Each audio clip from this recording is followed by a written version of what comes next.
टुन्नी चिड़िया के पास 4 आमों के दरख्त थे और इन्हीं की कमाई से टुन्नी चिड़िया के घर का गुजर बसर हो रहा था। उसने अपनी आमों की एक दुकान भी बना रखी थी जहाँ पर वो आम बेचा करती थी। आम ले लो 10 रुपए के 2 ले लो, आम ले लो, बहुत अच्छे आम हैं, आम ले मेरी लो। बात सुनो तुम दोनों, वो जो दरख्त थे हमारे आमों के वो मैंने बेच दिए हैं कालू कौवे को। अरे ये आपने क्या कर दिया है? इन्हीं आमों के दरख्तों की कमाई से तो हमारा गुजारा होता है और हमारा घर चलता है। अब्बू जान, वो दरख्त ना बेचे, हमारा बहुत नुकसान हो जाएगा। अरे तुम दोनों चुप कर जाओ, मैंने कहा बेच दिए तो बेच दिए, अब चुप करो। आम आ गए हैं, आम आ गए, ताज़ा तरीन आम आ इसके गए। आमों के दरख्त के नीचे कालू कव्वे ने भी अपनी दुकान बना ली थी। कालू कव्वे, तुम यहाँ क्या कर रहे हो मेरी ज़मीन पर? ये मेरी ज़मीन है और ये मेरे आमों के दरख्त हैं। क्यों? मैंने ये जगह तुम्हारे शोहर से खरीदी है, उसे मैंने पैसे दिए हैं 10 रुपए। अब तुम यहाँ से दफा हो जाओ और वापस कभी मत आना मेरे दरख्तों के पास। कालू कव्वे, तुमने जानबूझकर ये आमों के दरख्त मेरे शोहर से सस्ते दामों में खरीदे हैं क्योंकि तुम जानते थे कि वो जुआ खेलता है और वो तुम्हें सस्ते दामों ये आमों के दरख्त दे देगा। तुमने बिल्कुल भी अच्छा नहीं किया। हाँ चलो चलो, अब ज्यादा बातें ना सुनाओ मुझे। ये देखकर टुन्नी चिड़िया रोती हुई अपने घर चली जाती है। हा हा हा, आई बड़ी मैडम। कबूतर जी, आपने सचमुच आमों के दरख्त बेच दिए हैं। अब हम क्या करेंगे? वो देखें, कालू कव्वा वहाँ पर अपनी दुकान चला रहा है। अरे तो क्या हो गया, मेरे नाम थे वो दरख्त और मैंने बेच दिए हैं उस कालू कव्वे को, और मैं वो पैसे हार गया हूँ जुए में। हमारा इतना अच्छा घर चलता था और हमारा गुजारा होता था, लेकिन तुम्हारी इस बेवकूफ़ी की वजह से हम सड़क पर बैठ गए हैं। अब तो ना ही दरख्त रहे हैं और ना ही पैसे रहे हैं।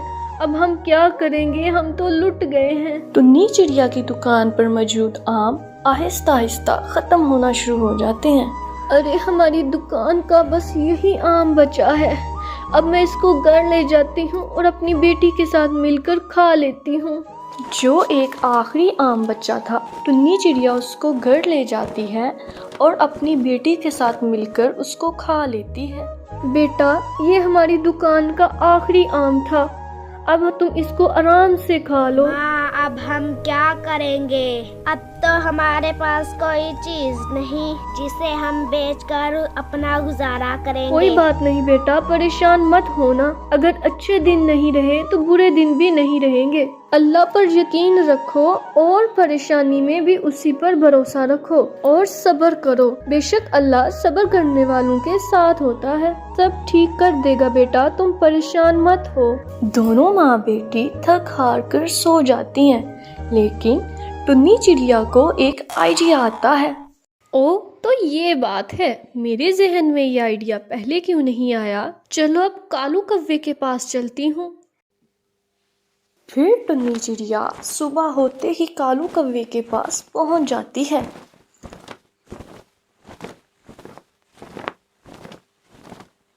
कालू कव्वे, तुमने मेरे शोहर से ये 5 आमों के दरख्त ही खरीदे हैं ना? हाँ बिल्कुल, ये 5 दरख्त मेरे हैं। अब ये जो आम लगे हैं ये भी मेरे हैं। तुम्हें अब एक फूटी कौड़ी भी नहीं मिलेगी इनमें से। चलो ठीक है, अब तुम्हारे पास ये 5 आमों के दरख्त ही रहेंगे क्योंकि तुमने इन्हीं का सौदा किया है। ये ज़मीन मेरी थी और मेरी ही रहेगी।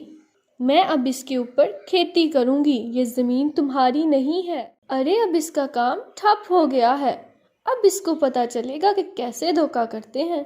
और फिर टुन्नी चिड़िया छलियों का कारोबार करती है। वो छलियों की फसल उगाती है और अपना कारोबार शुरू करती है। और फिर टुन्नी चिड़िया छलियों की एक दुकान बना लेती है। उसका कारोबार बहुत अच्छा चल रहा था। तो बच्चों, इस कहानी से हमें ये सबक मिलता है कि हमें हर हाल में अल्लाह का शुक्र अदा करना चाहिए और छोटी छोटी परेशानियों पर घबराना नहीं चाहिए, बल्कि अल्लाह पर भरोसा रखना चाहिए। اگر آپ کو ہماری یہ ویڈیو اچھی لگے تو چینل کو سبسکرائب کریں۔ چینل کو سبسکرائب کرنے کا دل سے شکریہ۔